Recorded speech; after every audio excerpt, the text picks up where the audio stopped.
Hello branded. I hope आप अपनी life में अच्छा परफॉर्मेंस और प्रोड्यूस कर रहे हो। जैसे कि आपको पता है कि हम अपने यूट्यूब चैनल ब्रांडेड ब्रांड पर पॉलिटेक्निक, चाहे वो यूपी पॉलिटेक्निक हो, चाहे दिल्ली पॉलिटेक्निक या बिहार पॉलिटेक्निक, झारखंड पॉलिटेक्निक या कोई भी पॉलिटेक्निक एंट्रेंस एग्जामिनेशन की प्रिपरेशन करवा रहे हैं। और यहाँ पर हम मैथ सब्जेक्ट की तैयारी करवाते हैं, जहाँ पर मैथ के काफी सारे चैप्टर जैसे कि निर्देशांक ज्यामिति, ज्योमेट्री, कोऑर्डिनेट ज्योमेट्री, ट्रिग्नोमेट्री, सारे चैप्टर्स जो महत्वपूर्ण है आपके अलजेब्रा के चैप्टर, वो सारे चैप्टर खत्म हो चुके हैं। और अब हम आ चुके हैं सॉलिड ज्योमेट्री यानी कि ठोस ज्यामिति में। यहाँ पर हम डिफरेंट डिफरेंट सॉलिड्स रहते हैं, जैसे कि आपका घन, घनाभ, आपके शंकु, इन और बेलन वगैरह के क्षेत्रफल, उनके आयतन और जो भी महत्वपूर्ण उनके जो पैरामीटर्स हैं उनके संबंधित महत्वपूर्ण सूत्र और कैसे सवाल बनते हैं, वो सारी बातें यहाँ पर करेंगे। तो इसी संबंध में आज का जो चैप्टर है वो घन तथा घनाभ, ठीक है, यानी क्यूब एंड क्यूबॉइड चैप्टर है। तो आज के चैप्टर में हम जानने वाले कि घन और घनाभ क्या होते हैं, उनके महत्वपूर्ण सूत्र क्या हैं, और साथ में सवाल किस तरह से आते हैं, आपको किस तरह से सवालों को हैंडल करना है ताकि आप बेहतर ढंग से परफॉर्मेंस एग्जाम में कर पाए। और ये वीडियोस हाई स्कूल वाले कैंडिडेट्स के लिए भी काफी ज्यादा इंपॉर्टेंट रहने वाली है। तो बात करें घन तथा घनाभ की, ठीक है। तो पहले बात आती है कि घन तथा घनाभ क्या क्या होता है, ठीक है। घन तथा घनाभ क्या होता है। तो अगर मैं बात करूं घन की, ठीक है, घन और घनाभ, जैसे कि अगर आप देखिए डस्टर, ये डस्टर आपको सामने दिख रहा है, ये किसका एग्जाम्पल है, ये एक घनाभ का एग्जाम्पल है, ठीक है। घनाभ का मतलब ये है, मैं आपको एक आकृति बनाता हूँ, फिर हम उसकी कुछ प्रॉपर्टीज की बात कर लेंगे, ठीक है। घन और घनाभ में कुछ ज्यादा अंतर नहीं है। घना जो घन होता है उसमें सिर्फ ये है कि घनाभ की जो भुजाएं हैं वो अलग अलग होती हैं, बट घन की सभी भुजाएं बराबर होती है। जैसे कि अगर मैं बात करूं, एक मैं यहाँ पर एक आपकी ड्रॉ कर रहा हूँ, ठीक है। आप देखिएगा, ये मैंने बनाया, मैं बना रहा हूँ, और ये जो बना रहा हूँ ये एक घन है, ठीक है। बनाने का तरीका मेरा अलग है, आप चाहे जैसे बना सकते हैं। अब इस पॉइंट को ऐसे से मिला दीजिए इस तरह से, ये तो जो आपको ये आकृति दिख रही है, ठीक है, ये आप देख रहे हैं एक बॉक्स टाइप का दिख रहा है, यानी कि माचिस का डिब्बा या कोई गुटका, वो जो भी आकृति होती है वो जो है आपकी घनाभ की आकृति होती है। जैसे ये आप देख पा रहे हैं, बाकी इस तरह से आपको दिख रहा है, ठीक है। तो ये है, चाहे आप यहाँ से इसको मान सकते हैं, जैसे भी समझ सकते हैं। तो ये एक आपका घनाभ हो गया, ठीक है। घनाभ में जो प्रॉपर्टी है, जैसे कि फलक, इसमें कितने फलक होते हैं। फलक का मतलब क्या है कि पूरी पूरी एक शीट टाइप की, ठीक है। शीट मतलब कि जो पूरा एक चादर से अगर ढक दें, तो जैसे आप देख पाएंगे घर, घर में क्या होती है आप जानते हैं, घर में चार दीवारें होती है, घर में चार दीवारें होती है, एक चार दीवारें, ठीक है। अगर मैं घर की बात करूंगा, घर को ऊपर देखूं तो ऐसा घर रहता है जिसमें एक दो तीन चार दीवारें होती हैं। लेकिन अब अगर इसको पूरा ढक देंगे तो चार दीवारों के अलावा आप घर को ऊपर से ढक सकते हैं और नीचे ढक देंगे तो चार दीवार में चार फलक प्लस दो तो छह। तो इस तरह की जो आपका घन या घनाभ है वो पूरी तरह से ढका हुआ है, ठीक है। तो आप समझ रहे हो, तो एक ये आपको दिख रहा है, एक पूरा फलक, मतलब कि ये पूरा फलक हो गया, वन हो गया, दूसरा दो हो गया, तीन हो गया, ठीक है। एक ये ऊपर वाला हो गया, ये हो गया, एक अंदर वाला है, चार हो गया, और जो ऊपर ऊपर ढके हुए, ठीक है ना, ऊपर से दो ढके हुए हैं आपके, तो हो गए पांच, और नीचे वाला छह, ठीक है। तो इस तरह से जो आपके पार्ट बने कि टोटल फलक, किसी भी घन या घनाभ के छह फलक होते हैं, पहला चीज हो गया। और प्रत्येक फलक क्या होता है, अगर मैं बात करूं घनाभ की बात करूं, मैं भी घनाभ की बात करूं, ठीक है। मैं अगर घनाभ की बात करूं तो प्रत्येक फलक, ये आपका क्या फलक है, दिस इज कॉल्ड फलक। ये बस आपको नॉर्मल इसकी जो है एक तरह से शब्दावली समझनी है। वैसे एग्जाम में जो है वो ओनली फॉर्मूले बेस्ड सवाल आते हैं। हाँ, कभी भी आ सकता है कि फलक कितने होते हैं, तो फलक होते हैं छह होते हैं, ठीक है। और हर एक फलक एक आयत होता है। आयत मतलब क्या जानते हैं आप कि कोण होता है 90, बट उसकी लंबाई और चौड़ाई अलग होती है, ठीक है। तो प्रत्येक फलक क्या होता है, एक आयत होता है, ये घनाभ में। और घन में क्या हो जाएगा, प्रत्येक फलक एक वर्ग हो जाएगा, ठीक है। यह वो क्लियर हो गया होगा। अब चलते हैं आगे कि जो फलक है, फलक में जो आपकी जो प्रत्येक फलक, जैसे कि ये है फलक, ठीक है, इसके सामने का फलक, जैसे ये ऊपर का शीट है, ये जो आप ये ऊपर की शीट है, और इसके जो नीचे का शीट यहाँ आएगा, ठीक है, नीचे की शीट है, तो ये ऐसे मिला, इसको मिलाना पड़ेगा ऐसे, ठीक है, इस तरह से। तो जो ऊपर का शीट है, जो नीचे का शीट है, ये सीट और ये शीट, तो दोनों सीट जो है ऊपर और नीचे के आपस में समांतर रहती है और समान रहती है, ठीक है। यानी इसके समांतर और समान नीचे वाली होगी, और इसके समांतर समान ये पीछे वाली होगी, ठीक है। दोनों इस तरह से आगे पीछे हैं, ये ऐसे ऊपर नीचे हैं, और ये दोनों है दाएं बाएं, ठीक है। तो इस तरह से रहता है। और बात करें अगर यहाँ पर, तो दो चीजें और है, एक है कोर और एक है शीर्ष। शीर्ष का मतलब है कि आप जैसे कि अगर मैं बात करूं इस डस्टर की बात करता हूं, तो इसमें आप देख पाएंगे ये जो है, ये जहां पर आपकी दो, अगर मैं कोर की बात करूं, कोर, ठीक है। तो यहाँ पर अगर आप इस पॉइंट की बात करेंगे तो कोर मतलब कि एक पूरी लंबवत रेखा जो कि आपके फलक के किसी एक पार्ट से होकर जा रही है, ठीक है। जैसे कि ये फलक है अगर, तो इसमें आप देख पाएंगे एक ये रेखा जा रही है, ठीक है, एक ये रेखा है, एक ये रेखा है, और एक ये रेखा है। तो इस तरह से आप देखेंगे जो ऊपर वाले पार्ट में 4 रेखाएं हैं, ठीक है, 1 2 3 एंड 4। ये जो 4 रेखाएं, मैं अभी सिर्फ ऊपर वाले पार्ट की बात कर रहा हूँ अगर, तो अगर मैं सिर्फ अगर ऊपर वाले पार्ट की बात करूँ, तो जो 4 रेखाएं, ये चारों रेखाएं आपकी क्या कहलाएंगी, ये 4 रेखाएं वो आपकी क्या है, वो आपकी इसे कहते हैं आप, जैसे कि ये तो आपको जो हो जाएंगे शीर्ष रहेंगे, ये हो जाएंगे, मतलब कि इसे कहते हैं शीर्ष, ठीक है। और इसे कहते हैं आपकी कॉर्नर। कॉर्नर क्या बोलेंगे इसको, आप एक सिंपल बोल सकते हैं कि शीर्ष का एक जो जहां 3 मिल रहे हैं पॉइंट, ठीक है, वो आपका शीर्ष होता है, और जब कोर कहलाते हैं, ठीक है, that is the core. Core मतलब लंबवत जो आपकी रेखा वो कोर है, और शीर्ष मतलब जहां पर ये मिल रहे हैं, ठीक है। जैसे यहाँ पर देख पाएंगे तीन मिल रहे, शीर्ष एक कोर है, फलक ही है। अब मैं बात करें कि कितनी कोर होती है, ठीक है, तो देख पाएंगे अगर मैं ऊपर की बात करूँ, ऊपर 4 है, नीचे भी 4 होगी, सेम पार्ट 4 4 8 हो गई, और यहाँ पर 8 के बाद यहाँ पर देखो ये तो 4 और 4, ठीक है, 4 4 8 और फिर 4 12, तो टोटल जैसे ये हो गई। अब देखो यहाँ पर देखो एक ये पूरा ये हो गया, तो ये 4 हो गई, 1 2 3 4, ठीक है, 4 ऊपर 4 नीचे, 4 4 8 हो गई, और फिर आपकी 4 4 और रहेगी, ठीक है, यानी कि एक ई 4 हो जाएगा और उधर का 4 हो जाएगा, तो 4 3 12, तो 4 गुणे 3, तो टोटल जो आपकी कोर होती है, कोर कितनी होती है, 12 होती है, ठीक है। अब बात करें शीर्ष की, कोर तो 12 हो गए, अब शीर्ष कितने होते हैं, देखोगे आप 1 2 3 4 ये हो गए, और 4 नीचे हो गए, 4 4 8 हो जाएंगे, ठीक है, और बाकी ये आपके 4 ये हो गए, और 4 4 नीचे 8 हो गए, तो आपके कितने कोर हो गए, मतलब कोर तो आपकी 12 हो गई, शीर्ष कितने हो गए, शीर्ष हो गए आपके 8, ठीक है। तो शीर्ष कितने होते हैं, शीर्ष होते हैं आपके 8 होते हैं। ये जो पॉइंट्स है, कोर कितने होते हैं, शीर्ष कितने, तो वो आपको थोड़ा सा याद रखना होगा, एग्जाम में हो सकता है पूछे। अब मैं आपको डस्टर का एग्जांपल देके समझाता हूँ, ठीक है। ये जो आप ये 1 2 3 4 5 और ये 6 फलक हो गया। अब देखो कि मैंने कहा था आप ये कोर देखो 1 2 3 4 ये हो गया। अब देखो 5 6 7 8 ये हो गया, 8 हो गया। अब देखो 9 10 और यहाँ 11 12, तो 12 ये हो गया, ठीक है। तो 4 4 8 9 10 और 11 12, ठीक है। तो मतलब 4 4 8 9 10 11 12, तो मैंने इस तरह से मैं 4/3 कर दिया है, बट एक्चुअल में आप 4 + 4 करेंगे 8 और 2 इस तरह से रहेगा, ठीक है। तो ये हो गया।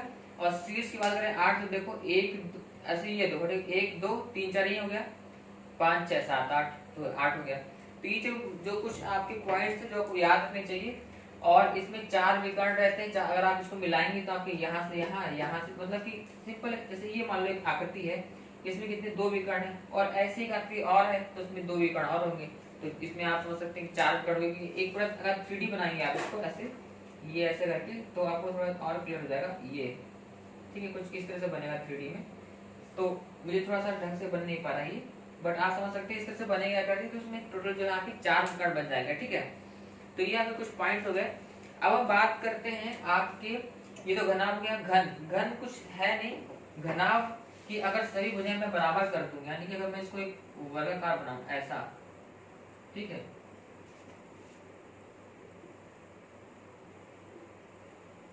ये देखना, ये मिलाया ये और ये, तो ये जो बना, ठीक है, ये जो बना एक ये है, इसे बोलेंगे घन बोलेंगे, ठीक है। तो घन और घनाभ, इसको आपको समझ में आ गया होगा। अब चलते हैं इसके महत्वपूर्ण सूत्रों की तरफ। ठीक है, तो मैं घन के सूत्र बता रहा हूँ और इसी अकॉर्डिंग हम जो है घनाभ के भी फार्मूले जान जाएंगे, निकाल लेंगे। ठीक है, तो देखते हैं कैसे होगा। यहाँ चालू रहेगा। ठीक है, तो चलिए देखते हैं कैसे होगा। ठीक है, तो बात करते हैं फार्मूले की। तो पहला जो फार्मूला रहा है घनाभ का आयतन, क्या रहा है?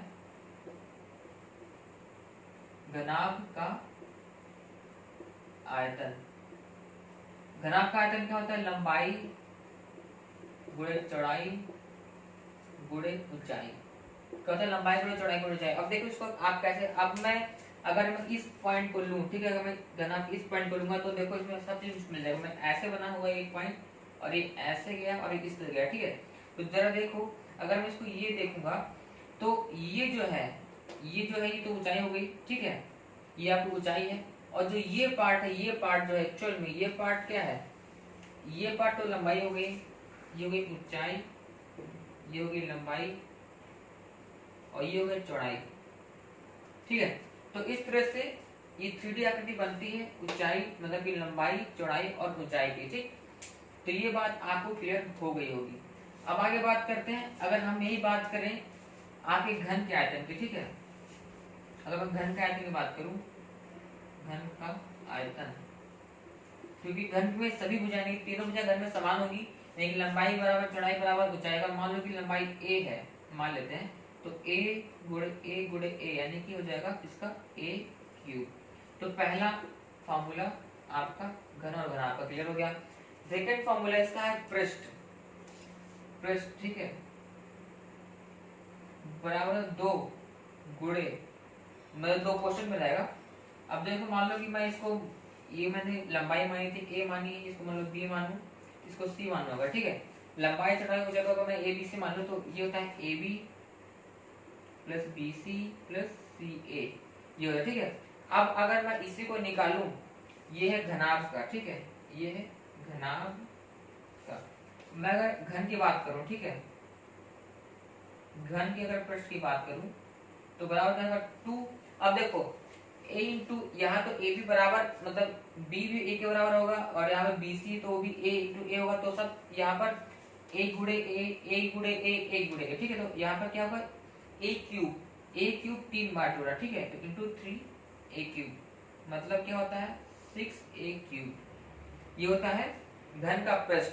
अगला फॉर्मूला आता है आपका विकर्ण, आता है विकर्ण। तो घनाभ का विकर्ण,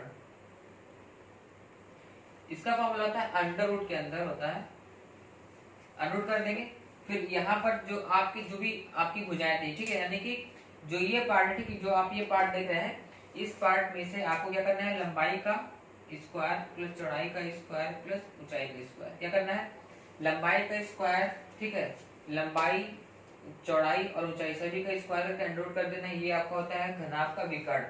अब बात करेंगे घन के विकर्ण की, तो घन के विकर्ण में क्या हो जाएगा? a स्क्वायर ये रहेगा, b भी आपका b बराबर a ही रहेगा वहां पर, ये सभी बराबर a रहेंगे, क्योंकि यहाँ पर मैंने बताया था कि इस केस में आपका ऐसे और ऐसे रहता है कि ये ये जो रहता है केस वो आपका घन का रहता है। ठीक है, दिस फॉर घन। तो यहाँ पर जब आप सभी a हो जाएगी तो आपका क्या होगा? Under root a square plus a square plus a square. तो आप इसको सॉल्व करोगे तो यहाँ पर आप देखोगे 3 हो जाएगा, 3 इंटू अंडर रूट, मतलब ये बनेगा ऐसा 3 हो जाएगा, गुणे a स्क्वायर हो जाएगा, तो क्या हो जाएगा? a बाहर आएगा और अंडर रूट में क्या बचेगा? 3, तो a into under root 3 square, मतलब a इंटू अंडर रूट 3, या आप बोल सकते हैं अंडर रूट 3 इंटू a। ठीक है, ये आपका हो जाएगा। तो इस तरह से मेन फार्मूले हो गया आपका, पहला फार्मूला हो गया, दूसरा पृष्ठ का फार्मूला हो गया और तीसरा हो गया कि घनाभ या घन का विकर्ण। ठीक है, ये आप इससे निकाल सकते हैं। तो देखिए जो भी आपके एग्जाम में जो आपके आने वाले हैं, 3 महत्वपूर्ण फार्मूले ने बताया। ठीक है, ये 3 महत्वपूर्ण 6 फार्मूले हैं महत्वपूर्ण। इन्हीं मेन फार्मूलों के आधार पर ये सवाल आपके पूछे जाते हैं। ठीक है, अब ये है अलग बात की एग्जाम में जो सवाल आएंगे थोड़ा सा घुमा फिरा के आएंगे, थोड़ा सा उसमें कोई और भी पॉइंट पूछ जाएंगे। हाँ, एक चीज और है, इसमें फॉर्मूला और दिया है, वो दीवारों का क्षेत्रफल। ठीक है, तो मैं आपको बता देता हूँ दीवारों का क्षेत्रफल का फॉर्मूला क्या होता है। तो मैं यहाँ से इसको मिटाता हूँ, मैं ये मिटा देता हूँ, ठीक है, यहाँ इसको मिटा देता हूँ। एक फॉर्मूला बुक में और दिया हुआ है, दीवारों का क्षेत्रफल। तो दीवारों का क्षेत्रफल का फॉर्मूला होता है आपका घनाभ के लिए, जैसे घनाभ मान लो, तो इसके दीवारों का क्षेत्रफल, मतलब अगर आपके एग्जाम में कहेगा कि बताओ भाई एक रूम है या एक कमरा है, उसके लंबाई चौड़ाई ऊंचाई दी, बोलेगा भाई इसके दीवारों का क्षेत्रफल क्या होगा, तो दीवारों का क्षेत्रफल होता है आपका, क्या करना है, 2 गुणे लंबाई धन चौड़ाई और गुणे में कर देना है ऊंचाई, ठीक है। 2 गुणे लंबाई धन चौड़ाई कोष्टक में रहेगा, ये लंबाई धन चौड़ाई रहेगा, सॉरी, एंड देन रहेगा ऊंचाई, ठीक है। 2 इंटू लंबाई प्लस चौड़ाई गुणे ऊंचाई, ठीक है। तो ये आपके सारे महत्वपूर्ण फॉर्मूले एक ही डेस्क पे हैं, आप इसको स्क्रीनशॉट ले सकते हैं। और ये मैंने समझा भी दिया आपको, 6 फलक होते हैं आपके, आयताकार होंगे और कोण 12 होती है, शीर्ष 8 होते हैं, ये है कोण, ये है शीर्ष, ये है घनाभ, समझा दिया, ठीक है। तो अब चलते हैं सवाल की तरफ, और यहाँ पर जो है 4 मैंने समझा दिया वो कोण कैसे होगा, जैसे 1 2 3 ये 4 इधर हो गया, 4 4 8 यहाँ हो जाएगा, 9 10 और ये 11 12 कॉर्नर की, ठीक है, ये बची थी, ये हो गया। अब चलते हैं आगे, ठीक है। अब हम आगे जो सवाल करने वाले हैं इसके, देखते हैं चैप्टर में कैसे कैसे सवाल रहते हैं और इन सवालों को आप किस तरह से कर पाएंगे इजीली वे में। बस आपको फॉर्मूले में चाहिए, थोड़ा सा दिमाग भी तो लगाना ही पड़ेगा आपको कि जो सवाल रहेंगे थोड़ा सा घुमावदार रहने वाले हैं। तो पहला सवाल तो बहुत ही इजी है, उसे बोला गया है कि 6 सेंटीमीटर भुजा वाले घन का विकर्ण क्या होगा। तो पहला सवाल आपको दिया है भुजा, दिया आपको 6 सेंटीमीटर, तो कह रहा है कि घन का विकर्ण, अभी मैंने जस्ट फॉर्मूला बताया है, देखो आप अगर आपको नहीं है तो घनाभ का विकर्ण का फॉर्मूला बताया था मैंने, क्या होता है, अंडर रूट के अंदर होता है a square plus b square plus c square होता है, घनाभ का होता है, घन में सही भुजा बराबर होती है, तो ये क्या होता है a square plus a square होता है, ये सब हो जाता है। इसमें क्या होता है फिर आपका ये बनता है आपका 3a स्क्वायर बनता है, तो a रूट 3 ये बनता है, ये बनता है, देखो ये होता है घनाभ का विकर्ण आपका रहता है, और आपका ये होता है घन का विकर्ण, ठीक है, ये आपका घन का विकर्ण। तो घन के विकर्ण में कोई सही भुजा बराबर होती है, मैंने समझाया था, लेकिन मैंने एक बार और कर दिया ताकि आपको याद रहे, ठीक है। विकर्ण जब निकालना है तो अंडर रूट के अंदर a square plus b square plus c square घनाभ के लिए, और घन में सभी भुजा बराबर कर दोगे तो सूत्र आता है a रूट 3, a आपको दिया है 6 और रूट 3 का गुणा कर दो, तो आंसर क्या होगा 6 रूट 3, ये आपको आ गया विकर्ण, बहुत ही सिंपल आंसर आपका आ गया, ये आपका आ गया घन का विकर्ण। तो इस तरह से सवाल आपको सॉल्व कर लेना है, आपको अगर फॉर्मूला याद है तो आप सीधे इसको यहाँ पुट कर लोगे, a रूट 3 में और आपका आंसर आ जाएगा, ठीक है। ये तो बहुत ही इजी सवाल हो गया। अब चलते हैं कुछ और टफ क्वेश्चंस की तरफ, जो कि एग्जाम के दृष्टिकोण से बहुत इंपॉर्टेंट रहने वाले हैं। जैसे कि इसमें एक सवाल है आपका 10वां नंबर, उसमें कह रहा है कि किसी आयताकार ठोस की 3 संगामी फलकों की क्षेत्रफल क्रमशः, अब देखो आयताकार ठोस की बात किया है, तो अगर आयताकार ठोस, जैसे मान लो डस्टर की मैं एग्जांपल दे रहा हूँ, तो ये भी एक आयताकार है, बट ये आयताकार ठोस के फलक की बात कर दे तो फिर वो आयत नहीं है, कई लोग सोचेंगे भाई ये आयत है, बट इट इज नॉट आयत, आयताकार फलक जो है बोल दिया ना, यानी कि उसमें फलक है, तभी फलक की बात आई, वो 3D आकृति होगी कुछ ना कुछ। तो देखो ये कुछ इस तरह से बोल रहा है, कोई आयताकार फलक बनाते हैं पहले, जैसे मैंने बनाया था अभी घनाभ, कुछ उसी तरह से आयताकार फलक बनेगा, ठीक है। ये मैं बना दिया हूँ, इसको ऐसे मिला दो, इसको ऐसे मिला दो, इस तरह से, एंड देन ये, ठीक है। आपको समझ में आ रहा है, ये एक 3D आकृति बन रही है लगभग आपको क्लियर हो रही होगी। अब कह रहा है कि एग्जाम सवाल में कह रहा है किसी आयताकार ठोस की 3 संगामी फलकों के क्षेत्रफल क्रमशः a b और c हैं। 3 संगामी, जरा देखो संगामी मतलब कि जो एक ही जगह पर मिल रही हो, तो देखो अगर मैं इस पॉइंट को, मतलब अगर मैं इस भाग को लूं, ठीक है, एक ये मैं ले लेता हूं, इसके साथ ये मिल रही है, ठीक है, ये मिल रही है, और साथ में इसके ये मिल रहा है, ऊपर वाला मिल रहा है, ठीक है, ऊपर वाला भी ले सकता है। तो एक नीचे की परत तुमको दिख रही हुई, तो मैं नीचे की परत लेता हूँ, ठीक है, लेकिन नीचे की परत मैं अगर लूंगा तो कुछ इस तरह से नीचे जो परत है ये पूरी परत है, तो अल्टीमेट अल्टीमेट ये कुछ ऐसी आकृति मैं ले रहा हूँ, ये कुछ ऐसी है और कुछ ऐसी है, और यहाँ पर 3 फल की एक ये बनी है और एक आपकी इसी के साथ में एक ऐसी जाती हुई बनी है ऐसे, और ये एक नीचे का पार्ट ये है, ठीक है। तो 1 हो गया, 2 हो गया और ये 3 हो गया, ठीक है। तो मैंने 3 संगामी में मतलब जो एक बिंदु मिल रहा है, देखो जैसे कि ये पॉइंट अगर देखो तो ये पूरी यहाँ मिल रही है, ये भी यहाँ मिल रही है, और जो नीचे जो दिख रही है जो मैंने रंगा है वो भी एक पूरी एक परत है, ठीक है। तो कह रहा है 3 संगामी क्षेत्रों के क्षेत्रफल दिया ए बी और सी। तो मान लेते हैं इसका क्षेत्रफल ए है, इसका बी है, तो जो नीचे की परत है उसका सी है, ठीक।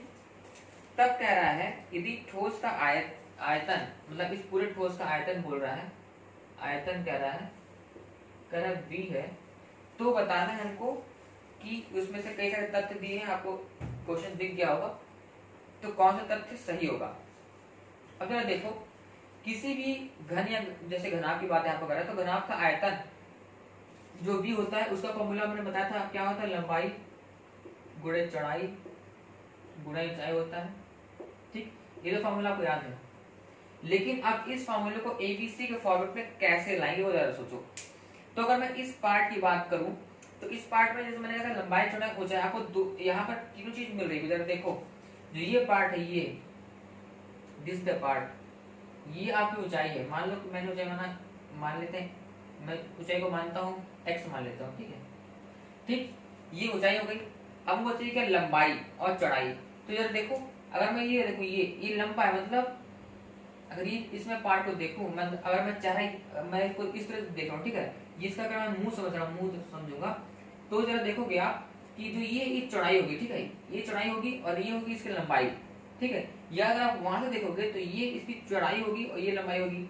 तो अल्टरनेट मतलब है कि आप कुछ भी तरह देख सकते हो, आपकी देखने की नजरिए के ऊपर है कि आप किसको क्या देख रहे हो। अगर आप यहाँ से देख रहे हो तो ये जो पार्ट है आपकी चौड़ाई समझे में आएगा, तो ठीक है, मान यहाँ से मैं देखूंगा, ठीक है, तो ये चौड़ाई हो जाएगी, चौड़ाई में मान लिया कि y मान लिया, और जिसकी लंबाई है वो मान लिया मैंने यहाँ पर जो कि आपकी है z।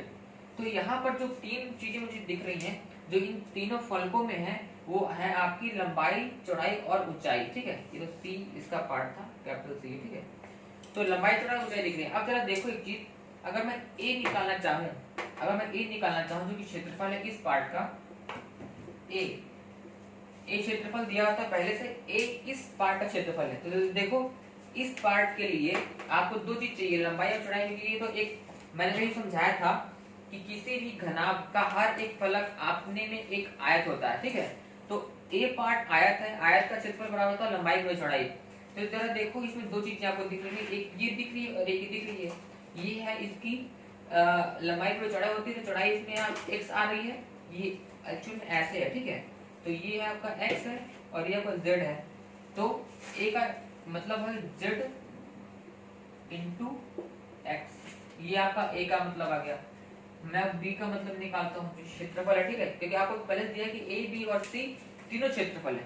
अगर मैं b को देखूंगा, जरा देखो यहाँ पे b की पार्ट हम कर रहे हैं, ठीक है। अगर b की बात करूँ तो b कुछ इस तरह से पार्ट आपको दिया हुआ है, ऐसे कुछ दिया हुआ है, जहां पर आपको मैंने कहा कि नीचे का पार्ट ये तो आपका वही है, ये तो आपका x ही है, और जो नीचे का पार्ट है वो आपका है y। इस आकृति को देखो, ठीक है। तो इसका क्षेत्रफल बराबर क्या होगा, b बराबर होगा आपका x इंटू y होगा। मैं बात अगर c की बात करूं, c जो मैंने कहा जो नीचे का पार्ट, नीचे का पार्ट मतलब c कैसे दिखता है पता है, c को देखोगे तो c कुछ ऐसा कोई चकती जाती है, चकती जो बिल्कुल फ्लैट होती है, c कुछ वैसा पार्ट दिख रहा है। बट c भी एक आयत है, क्योंकि घनाभ के सभी फलक एक आयत होते हैं। तो c के लिए जरा देखोगे तो यहाँ पर तुमको 2 चीज दिख रही है। देखो जो c पार्ट है ये, इसमें तुमको क्या मिल रहा है, एक है एग्जांपल z और एक है y, z और y, ठीक है। तो z और y 2 चीजें हो गई, यानी कि एक ये y और ये z। तो लंबाई और चौड़ाई कुछ यही आएगा। ये थोड़ा सा आप 3D फॉर्म में देख रहे हो, ठीक है, लेकिन आप देखो एक्चुअल देखोगे तो ये कुछ ऐसी आकृति बनेगी, ठीक है, जहां पर ये है y और ये है z। तो इसका क्षेत्रफल क्या हो जाएगा, c बराबर हो जाएगा आपका z इंटू y। अब देखो a b c, इनको आप इक्वेशन मान लो, इक्वेशन 1, इक्वेशन 2 और इक्वेशन 3। देखो क्वेश्चन ने सिर्फ चीजें दी थी बिल्कुल शॉर्ट में, छोटी चीजें, बट इन चीजों का एक्चुअल में विस्तारित रूप अगर आप देखोगे, थोड़ा सा यहाँ पर इमेजिनेशन लगाना पड़ेगा कि इस जो आकृति है, इस आकृति को आप थोड़ा सा आप एक एक पार्ट समझ के देखो, जैसे मैंने आप पार्ट बताया, एक ये पार्ट समझाया, एक ये पार्ट समझाया, एक ये पार्ट समझाया, उस तरह अगर समझने की कोशिश करोगे तो आपको ये सवाल समझ में आएगा, वरना सवाल समझ में आएगा नहीं। ठीक है, अब तीनों इक्वेशन का जो है लेफ्ट हैंड का अपने में और राइट हैंड का अपने में गुणा करने पर तो ये हो जाएगा आपका a into B into C बराबर क्या हो गया आपका, यहाँ हो जाएगा z into X into Y into Z into Y. अब जरा देखो ठीक है, लंबाई चौड़ाई ऊंचाई, तो यहाँ पर तुमने देखा था लंबाई चौड़ाई ऊंचाई में कि यहाँ पर जो था ये ऊंचाई था, यानी कि ये था आपका x था। ठीक है, मैंने यहाँ से देखा था तो ये मुझे लगी थी क्या, मुझे चौड़ाई लगी थी तो y हो गई, चौड़ाई हो गई, और ये मैंने लंबाई कहा था ये z। अब देखो कि x y z की वैल्यू है v, जो कि हमको पहले से दिया हुआ है इस सवाल के अकॉर्डिंग। तो देखो मैं अगर निकालूं तो x निकालूं, y निकालूं और z ये निकल आएगा अगर, तो क्या बचेगा तुमको, देखो x y और z, यानी कि यहाँ पर a into B into C बराबर हो गया x y z। इनको अलग कर लो, दूसरे साथ में वही चीज लिखा हुआ है, देखो x y z, तो x y और z, x y z की वैल्यू है कितने v, तो हो गया a into B into C बराबर हो गया v इंटू v, यानी कि v का स्क्वायर। तो अल्टीमेट इसका आंसर क्या है, v स्क्वायर बराबर आया a इंटू बी इंटू सी, जो कि आपके 3 संगामी फलकों के क्षेत्रफल दिए हुए थे। ठीक है, तो इसका ऑप्शन नंबर बी यानी कि ऑप्शन नंबर 2 सही है। तो इस तरह से आपको सवाल को थोड़ा सा समझना पड़ेगा, थोड़ा सा दिमाग लगाना पड़ेगा, तब आप इसको सॉल्व कर पाएंगे। फॉर्मूले तो इसमें कुछ भी नहीं लगा है, बस सिंपल आयत का लगा है, लेकिन समझने वाली बात है। ठीक है, तो अगर सवाल समझ में आया है तो लाइक करें वीडियो को, अगर नहीं है तो कमेंट करके पूछें, और अगली वीडियो में आपको जो भी डाउट होगा उसका जो है सोल्यूशन निकालने का। और आप चैनल की वीडियो को ज्यादा शेयर भी करें ताकि जो भी कैंडिडेट्स हैं उनको जो है इसका लाभ मिल सके। अब चलते हैं अगले सवाल की तरफ। इसमें सभी सवाल लगभग जो है बता रहा हूँ, सभी सवाल बहुत ही अच्छे हैं और सभी सवाल थोड़ा सा दिमाग लगाना पड़ेगा आपको। यहाँ पर 11वां सवाल दिया है, इसमें क्या है जरा देखो, कह रहा है कि एक जो है 4 मीटर गहरी और 50 मीटर चौड़ी नहर 5.4 किलोमीटर प्रति घंटा की दर से प्रवाहित हो रही है। ठीक है, मान लो एक नहर है, उसकी आपको गहराई दी है और उस नहर की आपको जो चौड़ाई दी है। तो चलो एक नहर बनाते हैं, नहर में एक आयताकार मान लो है, तो एक आयताकार मान लो ऐसी नहर है। ठीक है, बहुत ही लंबी सी कोई नहर है, थोड़ा सा हम इसको बनाता कि आपको गहराई समझ में आए। ठीक है, इस तरह से कोई नहर है, इस तरह से। अब इस नहर में जो भी पॉइंट दिए हम पॉइंट की बात करेंगे। ठीक है, मतलब ये जो मैंने बताया समझो कि ये एक जमीन है। ठीक है, आपकी पानी यहाँ तक पूरा भरा हुआ है, ऐसे पानी भरा है और ये नहर पूरी इस तरीके से बह रही है। ठीक है, ये तो ये पूरी लगातार ऐसे ही नहर है जो कि बह रही है। ठीक है, और ये पूरी जमीन है आपकी, ऐसे पूरा ये जमीन आपका बना हुआ है, मतलब ये पूरी जमीन है रंगी हुई है, और आपको सिर्फ ये पार्ट दिख रहा है, पानी यहाँ भरा हुआ है और ये लगातार ऐसे बह रही है। ठीक, ये कोई नहर है। अब क्या कह रहा है इसमें कि 4 मीटर गहरी और 50 मीटर चौड़ी है, तो गहराई यानी कि जो गहराई है आपको ये दी हुई है सवाल में 4 मीटर, ठीक है, तथा 50 मीटर चौड़ी है। तो ये जो चौड़ाई जिसमें पानी बह रहा है, जिस चौड़ाई के साथ बह रहा है, ये चौड़ाई दी है आपको 50 मीटर दी है। ठीक है, बोल दिया है चौड़ी नहर 5.4 किलोमीटर प्रति घंटा की दर से प्रवाहित हो रही है। इसका जो प्रवाहित होने का दर यानी जो किस गति से बह रही है, तो दर दिया प्रवाहित हो रही है, प्रवाह दर दिया आपको 5.4। यहाँ पर यूनिट्स का भी बहुत बड़ा रोल होगा। ठीक है, यूनिट का मतलब कि जैसे कि किलोमीटर प्रति घंटा में दिया है, उसको आप मीटर प्रति सेकंड में चेंज करोगे। इस तरह से जो यूनिट को चेंज करना होगा, यहाँ पर चेंज करने की जरूरत पड़ेगी कहीं ना कहीं पर। ठीक है, प्रवाहित हो रही है। अब कह रहा है कि नहर का पानी समुद्र में गिरता है, तो समुद्र में पानी का निस्सरण घन मीटर प्रति सेकंड में कितना होगा। अब जरा ध्यान दो, थोड़ा समझने की बात है। ये पानी बह रहा है और ये पानी कहीं ना कहीं जा करके ऐसे जो है किसी सागर में जाके मिल जाएगा। मान लो ये कोई सागर है, ठीक है, इस सागर में जाके मिलेगा। अब क्योंकि पहली बात तो ये है कि हमको जो आंसर चाहिए वो पूछ रहा है कि पानी का निस्सरण घन मीटर प्रति सेकंड बताना है। ठीक है, यहाँ तो पानी का सिर्फ वेग दिया है, लेकिन हमको बताना है निस्सरण मतलब किस उससे गिर रहा है। ठीक है, मतलब कि निस्सरण बताना है आपको मीटर क्यूब प्रति सेकेंड। इसका मतलब ये है कि एक सेकेंड में, प्रति सेकेंड में कितना मीटर क्यूब पानी गिर रहा है। यानी कि पानी तो पूरा गिर रहा है, बट अगर हम इसको मेजरमेंट करें, क्योंकि हमको एक आयत फॉर्म में, मतलब एक घना के फॉर्म में इसलिए दिया था कि हमको मेजरमेंट कर सके।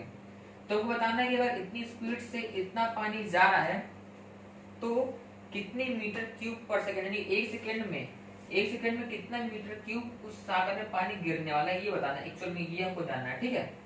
अब जरा समझो, मीटर क्यूब में निकालने पहले तो ये जो किलोमीटर प्रति घंटा है इसको पहले मीटर प्रति सेकंड में चेंज कर लेते हैं, और जितने भी मीटर दिए हैं सबको जो है को मीटर तो दिया सही है, बट ये किलोमीटर को अपने को मीटर में चेंज करना पड़ेगा, ठीक है। ये 5.4 किलोमीटर दिया है, तो चलो देखते हैं 5.4। बहुत ही इजी चीज बता रहा हूँ कि किलोमीटर प्रति घंटा दिया है। देखो 1 किलोमीटर में 1000 मीटर होता है, तो 5.4 इंटू हो गया 1000 हो गया, और 1 घंटे होते 3600 सेकंड, ठीक है। तो यहाँ करो 3600, तो यहाँ से ये कटा, ये आ गया 54 बटे 36 आ गया, ये आ गया, ठीक है। आप इसको काटोगे तो आप मान लो 6 से काटते, 6 36, 6 9 54, फिर आप इसको काटोगे 3 से, 3 3 और 3 6, तो आप आ गया 3/2, ये आ गया मीटर प्रति सेकंड में। ये एक्चुअल में प्रवाह की दर, मतलब प्रवाह का वेग है। अब थोड़ा सा लॉजिक समझना एक चीज, कि यहाँ पर जो पानी आपको दिया है वो पानी ऐसे बह रहा है, यानी कि मैं अगर बात करूँ, थोड़ा समझाना चाहूँ, तो एक पानी लगभग कुछ ऐसा, अगर आयताकार फॉर्म में देखें तो ऐसा है, जिसकी चौड़ाई यहाँ पर दी है 50 मीटर दी है, और ये 4 मीटर, ठीक है। यानी कि अगर मैं बात करूँ मीटर इस फॉर्म में, तो इस तरह से पानी बह रहा है, जो कि इतना पानी बह रहा है, फिर इतना पानी, इस तरह से पानी बह रहा है, ठीक है। लेकिन अब यहाँ पर आपको देखने को मिल रहा है कि आपको इसका दर दिया है, यानी वेग दिया कितना, 3/2 मीटर पर सेकेंड। यानी कि एक सेकेंड में इसकी ऊंचाई दी है, चौड़ाई दी है, बट इसकी जो लंबाई है, यानी कि एक सेकेंड, जैसे एक सेकेंड हो रहा है वैसे ये पानी, ये जो है आपका प्रति सेकेंड में, एक सेकेंड में ऐसे जो है इस तरह से बढ़ रहा है, ठीक है। इस तरह से हर एक सेकेंड में जो ये बढ़ा, जो ये पार्ट बढ़ा रही इसका सेकेंड में, वो आपका कितना 3/2 मीटर, समझाया। यानी कि आपका प्रति सेकेंड, हमने यहाँ प्रति सेकेंड में निकाल लिया है, हमने पहले निकाल लिया कि एक सेकेंड में पानी आपका 3/2 मीटर आगे बढ़ जाता है। आपको उसकी ऊंचाई दी थी, चौड़ाई दी थी, बट उतनी ही ऊंचाई और चौड़ाई के साथ, जैसे मान लो मैं एग्जाम्पल लेता हूँ, ठीक है। मान लो ये है, देखो जरा, इसमें ये चौड़ाई दी है, ये ऊंचाई दी है, लेकिन ये हर बार अगर इतना बढ़े तो हर एक सेकंड में कितना बढ़ रहा है, आपको दर दिया हुआ है कि 5.4 किलोमीटर प्रति घंटा में दिया था, इसको मीटर प्रति सेकंड में चेंज कर लिया, यानी कि एक सेकंड में 3/2 मीटर पानी आगे बढ़ रहा है। तो अब हमको निकालना है कि कितना पानी आगे निकल गया। तो अब यहाँ का क्या चीज बचा, 4 मिल रहा है, 50 मिला और 3/2 मीटर मिला, ठीक है। तो ये आपकी 3 भुजाएं आ गई। एक तरह से आप समझ सकते हो कि लंबाई आपको इसको ऊंचाई दी थी, चौड़ाई दी थी, जो लंबाई से कितना लंबा, यानी कितनी बढ़ रहा है, वो 3/2 मीटर हो गया, ठीक है। तो सिंपल आपको कितना निकालना है, तो आप क्या करोगे, सिंपल इसका आयतन निकालोगे, तो आयत का फॉर्मूला आप लगा दोगे यहाँ पर। आयतन का फॉर्मूला क्या होता है, लंबाई गुणे चौड़ाई गुणे ऊंचाई, कितने 4 गुणे हो गया, 4 गुणे 50 गुणे हो गया 3/2, ये तीनों क्या है, मीटर में है ना, तो मीटर क्यूब हो जाएगा प्रति सेकंड। तो यहाँ पर क्या आ जाएगा आपका, अब देखो काटो इसको, तो 2 से कटा, 3 दूनी 6, 6 गुणे 50, 6 पंजे 30, 300, यह क्या 300 मीटर क्यूब प्रति सेकंड। कितना के, मीटर क्यूब प्रति सेकंड। यानी कि अगर हम इसको मेजरमेंट करें एक आयतन के फॉर्म में, तो 300 मीटर क्यूब पानी हर एक सेकंड में आगे बढ़ रहा है। यहाँ पर तुमको दिया जाता प्रवाह, उससे हमने लंबाई निकाली, कितना लंबाई में बढ़ रहा है, चौड़ाई पहले से दी थी। महत्वपूर्ण बात यह थी कि 1 किलोमीटर प्रति घंटे को पहले बनाना पड़ेगा मीटर प्रति सेकंड में। वैसे जब बड़ी कक्षा में आप जाएंगे तो यहाँ पर प्रवाह का एक फार्मूला भी होता है वेग के फॉर्म में, लेकिन उसको बाद में रटना है, पहले इसका बेसिक कॉन्सेप्ट क्या है वो समझो, ठीक है। लंबाई चौड़ाई मतलब एक इतना पैकेज बना, वो हर एक सेकंड में ऐसे जगह बढ़ा, ठीक है। तो लंबाई हमको तो पता चल गई प्रवाह से, और इसकी चौड़ाई और ऊंचाई पहले दी थी, तो ये इसका आंसर आ गया, जो कि 300 मीटर क्यूब पर सेकंड, ठीक है। तो ये थोड़ा समझने वाला सवाल था, इसलिए करना है। कई टीचर होते हैं जो कि सिर्फ इजी सवाल बताते हैं ताकि उनकी वीडियो चले, बट जो एक्चुअल में हार्ड सवाल कैसे आपको करने हैं, कैसे समझना है, वो हर सवाल में बता रहा हूँ, ताकि एग्जाम में अगर क्वेश्चन हार्ड है तो ऐसा ना हो कि आप जो है हो जाए कि भाई हमसे बन ही नहीं रहा, क्योंकि अगर ऐसे क्वेश्चन आ गए मतलब पेपर हार्ड हो जाएगा, ठीक है। क्योंकि इनका जो कॉन्सेप्ट अगर वो आपको समझ में नहीं आया तो आप चाहे कितना भी जो है वीडियो देख लो रट लो, आपको अल्टीमेट भूल ही जाने वाला है। इसलिए कॉन्सेप्ट को समझो तभी आपको कुछ समझ में आएगा। आप देखो आगे सवाल क्या कह रहा है, ये भी सवाल बहुत ही अच्छा है और कुछ अच्छा मतलब इसमें भी थोड़ा स्टैंडर्ड टाइप का सवाल है, समझा रहा हूँ। इसमें कह रहा है कि 20 सेंटीमीटर गुणे 10 सेंटीमीटर गुणे 7.5 सेंटीमीटर माप की कितनी जो है ईंट, कितनी ईंटें आपको टैंक का दिया हुआ है 2 इंटू 3 मीटर क्यूब माप की टंकी जो कि 3/4 पानी से भरी है में डाली जाए कि टंकी से पानी बाहर ना निकले। अब जरा देखो, और इसे बोला कि एक ईंट अपने आयतन का 1/5 पानी अवशोषित कर भी लेती है। अब देखो अगर इसको एक बार पढ़ोगे तो समझ में आएगा नहीं, इसको इसमें 2-3 बार पढ़ो, समझने की कोशिश करो कि कहना क्या जाता है। इसमें जो भी महत्वपूर्ण चीज इनको अलग अलग कर लो, जैसे कि 2 चीज दी है, एक है इसमें ईंट, ठीक है ईंट, एक है टंकी, ठीक है टंकी दी है, ईंट है टंकी है, पानी से भरी है टंकी, उसमें आपको डालोगे ईंट और ये ईंट कुछ पानी भी अवशोषित कर रही है, तो आपको ये बताना है कि पानी टंकी से बाहर ना निकले कितनी ईंटें हम डाल सकते हैं। तो जरा बिल्कुल सिंपल को समझने की कोशिश करो। मान लो कोई टंकी है, ठीक है, ये टंकी आपकी घनाकार है, घनाभ टाइप की है, मतलब 3D में, मैं 3D में नहीं बना रहा हूँ, ठीक है। अब जरा देखो हम इसमें ईंट डालना शुरू कर रहे हैं, हम 1 ईंट डाली, 2 ईंट डाली, 3 डाली, इसे हम ईंट भर दे रहे हैं, बिल्कुल भरते जा रहे हैं, भरते जा रहे हैं, ठीक है। तो हम इसमें कितनी ईंट भर सकते हैं जरा सोचो, तो हम उसमें इतनी ईंट ही भर सकते हैं जितना कि इस टंकी का आयतन होगा, हम उतने आयतन के बराबर आयतन की ईंटें भर सकते हैं, ठीक है। यानी कि अगर टंकी का आयतन x है तो हम उसमें कितनी ईंटें भर सकते हैं, उतनी ईंटें भर सकते हैं जिनका कुल आयतन कितना होना चाहिए, x हो। उससे तो भर नहीं पाओगे, टंकी तो फट जाएगी, ठीक है। तो इतना हम ईंट भर सकते हैं। लेकिन इसमें कुछ चीज और बोल दी गई है, कह रहा है कि जो टंकी है वो पहले से ही 3/4 पानी से भरी हुई है, ठीक है, चलो भर गई। अब बोल रहा है कि इसमें कितना पानी डालना है कि वो टंकी से बाहर निकले। तो अब इसमें एक पॉइंट इतना तो क्लियर हो जाएगा, इसमें अब देखो क्या कहना चाह रहा है कि अब मैं कह दूं अगर इसको कि भाई हमको इतना तो भरते रहे थे, लेकिन अगर ये टंकी पहले से ही मतलब कि बिफोर से ही अगर ये 3/4, ठीक है, यानी कि मैं इसको 4 पार्ट भागो, मान लो कि 1 2 3 4, ठीक है। तो कहना क्या चाह रहा है कि 3/4 यानी कि इतना इतना तो पानी से भरी हुई है, 3/4 टंकी पानी से भरी है। अब कह रहे अब इतनी ईंट डालोगे तो सिंपल है भाई, 3/4 घटा देंगे तो उतनी ईंट अब डाल दी है, सिंपल हो गया ना कि इतना तो पानी से भरी तो इतना तो घटा देंगे, इतना में आपको ईंट डालनी पड़ेगी, इतने में ईंट डालनी पड़ेगी, इतने में ईंट आएगी, बाकी तो पानी भरा हुआ है, ठीक। मतलब मैं भी सिर्फ कॉन्सेप्ट समझा रहा हूँ। अब हम चलते हैं एक्चुअल सवाल की तरफ कि सवाल में हमको करना क्या है। तो पहले निकालते हैं हम ईंट के बारे में कि ईंट को करना क्या है, तो ईंट का कितना कितना है, पहले ईंट का मेजरमेंट निकालते हैं, ठीक है। तो यहाँ पर दिया हुआ है ईंट का आपको मेजरमेंट दिया है 20 गुणे 10 गुणे 7.5, ये सब आपको सेंटीमीटर में दिया हुआ है, ठीक है। तो इसको निकालो कितना जाएगा, ये हो जाएगा 75 इंटू 20, 0 कर दोगे 5 10 1500, ये क्या सेंटीमीटर क्यूब। ये आपकी एक ईंट का आयतन आ गया, आयतन, ठीक, एक ईंट का आयतन आ गया। लेकिन साथ में कह रहा है कि एक ईंट अपने आयतन में 1/5 पानी अवशोषित कर लेती है। जरा सोचो, एक ईंट का आयतन तो इतना होना चाहिए, लेकिन अगर ये ईंट कितना पानी अवशोषित कर रही है, 1/5, ठीक है, अवशोषित पानी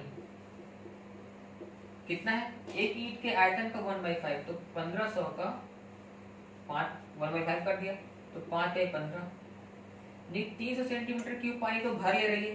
तो कितना पानी ये हटा सकती है, मतलब इतना पानी इसके अंदर भर जाएगा, तो कितना इसका, एक तरह से समझो कि इतना तो इसका घट गया, ठीक है। इतना पानी, हमको तो पानी का देखना नहीं, पानी भी इसमें भरा हुआ है, तो पानी के साथ में इसको डालना है, तो इतना पानी तो सूख जाएगी, तो कितना इसका आयतन हो जाएगा। तो मतलब जो शेष, समझ सकते हो, शेष जो आपकी ईंट है, ठीक है, ईंट का आयतन, जो एक्चुअल आयतन कितना हुआ आपका 1500 में से घटा दो, 300 घटा दो, तो ये हुआ आपको कितना, sorry 1200 centimetre cube. 1200 centimetre cube ये आ गया, मतलब एक्चुअल एक ईंट का आयतन, ठीक है, एक ईंट का आयतन आ गया आपका 1200। अब एक ईंट का आयतन को मिल गया है, ठीक। अब हमको आगे बढ़ना होगा, हमको कह रहा है कि टंकी में अब इतनी ईंट भरनी है, ठीक है, तो टंकी का आयतन हम निकाल लेंगे, उसमें इतनी ईंट भरेंगे तो इतनी की बराबर होना चाहिए, लेकिन पहले से टंकी भरी 3/4 पहले से भरी हुई है, तो टंकी का आयतन जरा देखते हैं। तो टंकी का आयतन आपका है, जैसे कि दिया हुआ आपका 2 मीटर दिया हुआ है इंटू 3 मीटर इंटू 3 मीटर दिया, ठीक है, आपको दिया हुआ है इतना। टंकी का एक्चुअल आयतन है 2 × 3/3 यानी कि 3 × 6 = 18 यानी कि 18 मीटर क्यूब, ये है आपका टंकी का आयतन। टंकी का आयतन दिया हुआ है, लेकिन टंकी का आयतन एक्चुअल में इतना है, लेकिन अभी वास्तव में कितना आयतन है, क्योंकि अभी तो यहाँ पर 3/4 तक पूरा पानी से भरा हुआ है, तो शेष कितना आयतन हमको भरना है, 3/4 तो पानी से भरा हुआ है, तो हमको कितना आयतन अभी भरना है ईंट के द्वारा। तो क्या हो जाएगा, इसका जो है इसका आप निकालो 3/4, तो कितना हो जाएगा, निकालो तो 18 × 3/4 हो गया, ये आ गया, ठीक है। तो इतना तो भरा हुआ है, तो शेष कितना बचा, शेष लिखे करोगे 1 माइनस, यानी 1 से पूरा घटा दो, यहाँ पर होगा मतलब 18 में से, पूरा तो 18 था ना आपका, तो 18 में से घटाओगे 18, ये आप कर दोगे। इसको थोड़ा सा सॉल्व कर लेते हैं, तो इतना मतलब ये जो आएगा ये शेष आयतन है टंकी का, जिसको हमको ईंट से भरना है। पानी से तो 3/4 भरा हुआ है, 3/4 पानी से भरा था, तो इतना आया टंकी का आयतन है, 3/4 पानी से भरा है, तो एक्चुअल में इतना पानी से भरा आयतन है, तो शेष कितना आयतन बचा, शेष कितना आयतन बचा जिसको हमको ईंट से भरना है, ठीक है। तो अब देखो इसे निकालते हैं, तो इतना तो आपको क्लियर हो गया। यहाँ पे मैं इसको रब कर दे रहा हूँ, ठीक। तो ये आपका आ गया 18, आपने कॉमन लिया, ठीक है, 1 - 3/4, तो इसको करेंगे तो अब 18/4 मीटर क्यूब, ये आ गया, ठीक है। यानी इतना आयतन है, इतना आयतन भरना है आपको इतने से, तो एक्चुअल में क्या बनाइए कि 18/4 जो मीटर क्यूब था, ठीक है। अब हम मीटर क्यूब को सेंटीमीटर क्यूब में किसी को भी चेंज करना पड़ेगा, आपको एक को हमको चेंज करना ही पड़ेगा, तो हम चेंज कर लेते हैं। 18/4 है ना, उसको मीटर क्यूब को हम चेंज कर लेते हैं सेंटीमीटर में, ठीक है। तो 1 मीटर में था 100 सेंटीमीटर, तो ये हो गया 100 क्यूब, इतना बराबर है कितनी ईंटें, यानी ईंटों की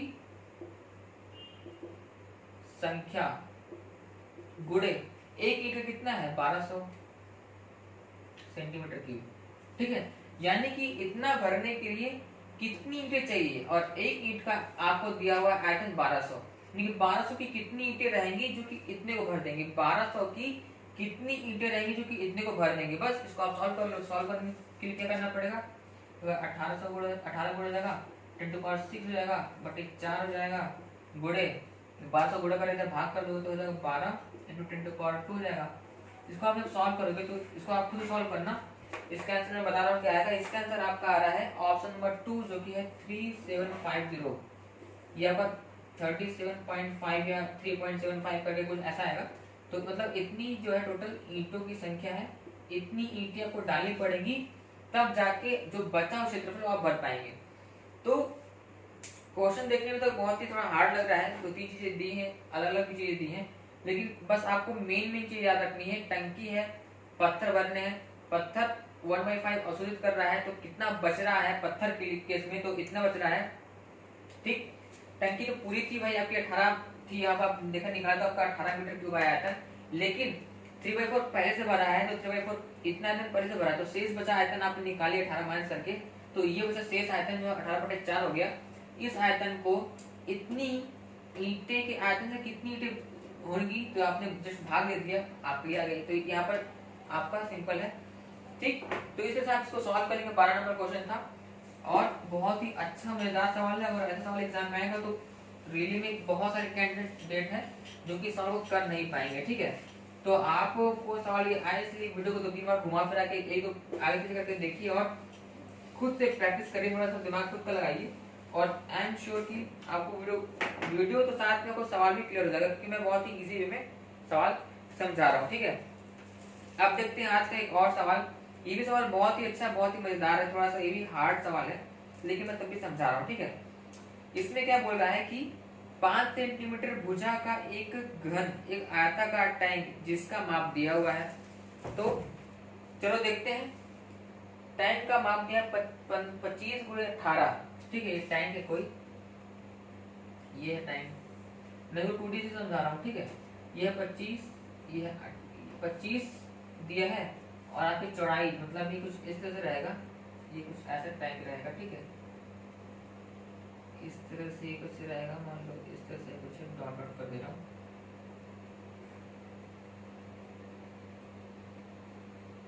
मतलब इस तरह से कुछ टैंक आपका है, थोड़ा समझ में आ रहा होगा, मतलब 3D टाइप का कुछ टैंक है। ठीक है, मतलब मैं थोड़ा सा क्लियर कर नहीं पा रहा हूँ, लगभग कुछ ऐसा टैंक आपका है, 3D है। ठीक है, आप ऐसा समझो। तो इस टैंक है 25x18, तो मान लो ये 25 की लंबाई, ये जो चौड़ाई या फिर ये 18 की है। ठीक है, दे दिया है, और ये आपका तल है, यानी जो इसका ये पूरा जो दिख रहा है वो पॉइंट नहीं है। ठीक है, वो पॉइंट नहीं, उसका नीचे का पार्ट है, तल। आप उसको ऐसे देख रहे हो तो कुछ इस तरह से बन के दिख रहा है। ठीक है, कुछ ऐसा करके तल है इसका।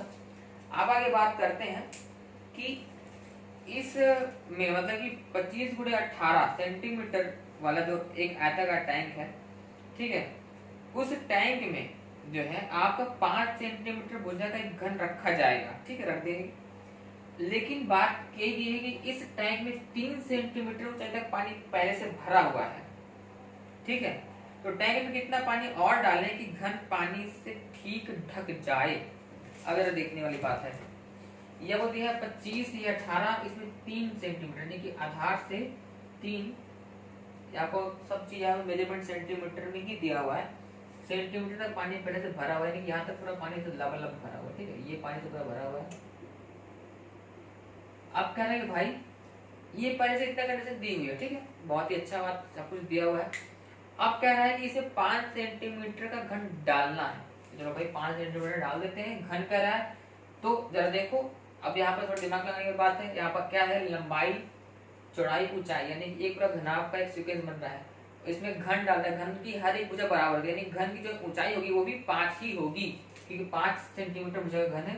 तो लगभग घन कुछ ऐसा रहेगा, घन कुछ ऐसा आपका रहेगा, कुछ इस तरह से घन रहेगा। ठीक है, तो घन की भुजा है 5, यानी कि ये पूरी 5, दिस इज द 5 सेंटीमीटर। तो अब देखो जो ये बचा, दिस इज 2 सेंटीमीटर बचा, ये तो पूरा 5 था, हम अगर घन के सापेक्ष में ले रहे हैं। ठीक है, ये 5 सेंटीमीटर था, तो 3 सेंटीमीटर पानी भरा था, 2 सेंटीमीटर और चाहिए था। अब जरा सोचो कि अब कितना पानी डालना है कि इसको पूरा पूरा ढक दे। तो पूरा पूरा ढकने के लिए हमको कितना पानी चाहिए, जरा देखो 3 तो पानी पहले से भरा है, लेकिन अगर इसकी हाइट 2 रहेगी तो देखो 2 ऊंचाई है, 25 इसकी क्या है लंबाई है, और 18 चौड़ाई है। तो यहाँ पर क्या हुआ 25, 2 और 18, तो कितना पानी भरना चाहिए, मतलब कुल पानी का, ठीक है, कुल पानी का आयतन बराबर हो गया आपका 2, देखो 2 शेष भरना है। ठीक है, जो शेष भरने के लिए पानी का आयतन है 2 गुणे 25 गुणे हो गया ये 18। ठीक, ये हो गया। अब इसकी वैल्यू आएगी आपकी 900 आएगी। ठीक है, लेकिन गुटके का क्षेत्रफल 5 तो हमने बाद में डाला ना, मतलब कि 5 सेंटीमीटर जो घनाभ, सॉरी 5 सेंटीमीटर घन का जो गुटका उसको हमने डाला है, तो गुटका जब डलेगा इसमें, तो गुटके का आयतन क्या होगा 5 गुणे 5 गुणे 5, यानी कि हो जाएगा 5 क्यूब। अब जरा देखो, कई लोग के दिमाग में चीज आ रहा है, जब गुटका डलेगा तो पानी में कुछ ना कुछ विस्थापित करेगा, बिल्कुल करेगा। जब चीज डालते हैं पानी में तो कुछ पानी को हटाता है, कुछ पानी को क्या करता है, हटाता है। ठीक है, तो ये जो केस यहाँ बन रहा है ना, इसमें वो सब केस ले देकर बन रहा है, यानी कि अल्टीमेट जो पानी का आयतन हमने कहा इतना है, पानी का आयतन जो 2 हमको डालना रहेगा, लेकिन जब हम इसको डालेंगे अंदर तो कुछ पानी को विस्थापित करेगा, तो उसको हम घटा देंगे। एक्चुअल में वो पानी चाहिए डालना था, इतना डालना था, एक्चुअल में हमको रियल में पानी इसको मतलब कि 5 को भरने के लिए 2 इसकी ऊंचाई थी, तो एक्चुअल पानी इतना डालना था, लेकिन हमको पानी डाला था 900, लेकिन हमने डाला उसमें 5 का गुटका भी डाल दिया, तो कुछ जो पानी है उसकी कमी तो गुटका खुद पूरी करेगा ना। जैसे मान लो ये पानी है, ठीक है, ये पानी का आयतन मान लो कि ये लेवल था, लेकिन मैं इसमें जो कुछ चीज भरूंगा डालूंगा, तो पानी जो ये भाग जो डूबा हुआ है, ठीक है, जो पूरा इसका भाग डूबा है, वो अपने आयतन के बराबर उस पानी को क्या ऊपर उठा देगा, ठीक है। तो एक्चुअली 2 को भरने के लिए हमको डालना था 900, लेकिन कुछ भाग यानी कि अपने आयतन के बराबर भाग, यानी कि 5 गुणे 5 गुणे 5 गुणे 5 यानी कि अगर आपका 125 आएगा, तो इतना जो भाग है ये गुटका खुद से पूरी कर रहा है। तो अब कितना पानी को डालना पड़ेगा एक्चुअल का पानी, तो जो पानी डालना पड़ेगा वो तो हमको डालना चाहिए था, इतना 9 डालना चाहिए था, लेकिन गुटका अपना 125 खुद से पूरा कर ले रहा है, क्योंकि उसका आयतन 125 है। तो यहाँ पर कितना आएगा आपका, घटा दोगे तो इसका आंसर आपका है 13 में का आ रहा है 4 नंबर की 775 सेंटीमीटर क्यूब। तो ये आपका आ जाएगा आंसर, यानी कि पानी हमको डालना पड़ेगा 900 डालना चाहिए था 2 के अकॉर्डिंग, बट गुटका हम 5 का डाल रहे हैं उसमें, तो कुछ ये खुद से भी स्थापित करेगा, तो हमको पानी थोड़ा कम डालना पड़ेगा। कितना पानी कम डालना पड़ेगा, गुटके की जो आयतन उसके बराबर, ठीक है। तो 5 गुणे 5 गुणे 5 यानी 125 गुणे तो बढ़ा देंगे तो आपका आएगा 775। तो ये रहे कुछ महत्वपूर्ण और थोड़ा सा हार्ड सवाल है, इजी तो नहीं है, मैं खुद कह रहा हूँ, क्योंकि आप जब करेंगे 2 बार आपको समझ में नहीं आएगा, बिल्कुल नहीं आएगा, 2 बार प्रैक्टिस करेंगे तब आपको क्लियर हो जाएगा, समझ में आएगा। तो इनको प्रैक्टिस करिए, समझिए, और एग्जाम में मैं आपको हार्ड सवाल इसलिए करवा रहा हूँ, अगर आपको हार्ड सवाल आ गए तो इजी सवाल, जैसे इजी सवाल मतलब क्या, कोई फॉर्मूले के आधार पर सवाल है, मान लो कि पृष्ठ का क्षेत्रफल निकालना है, तो 2 इंटू भुजाओं का सभी का गुणा करके योग कर देना, ठीक है। तो 6 इंटू ए स्क्वायर घन के लिए होता है। तो अगर वैसे सवाल है तो आप कर ही लीजिएगा, बट अगर ऐसे सवाल आते हैं तो थोड़ा सा नहीं बनेगा, इसलिए मैं सवाल करवा रहा हूँ, इसलिए समझिए सवाल को करिए। और अगर वीडियो पसंद आई, सवाल समझ में आया तो लाइक करिए, चैनल को सब्सक्राइब करिए और वीडियो को शेयर जरूर करिए। आप वीडियो को शेयर जब तक नहीं करेंगे तब तक औरों का भला नहीं हो पाएगा, और ऑब्वियसली आप अगर शेयर करते हैं तो उससे हमारा ही फायदा है, इसलिए मैं कह रहा हूँ शेयर भी करिए। Thank you so much branded हमारी वीडियो देखने के लिए, हमें प्यारा सपोर्ट करने के लिए, थैंक यू।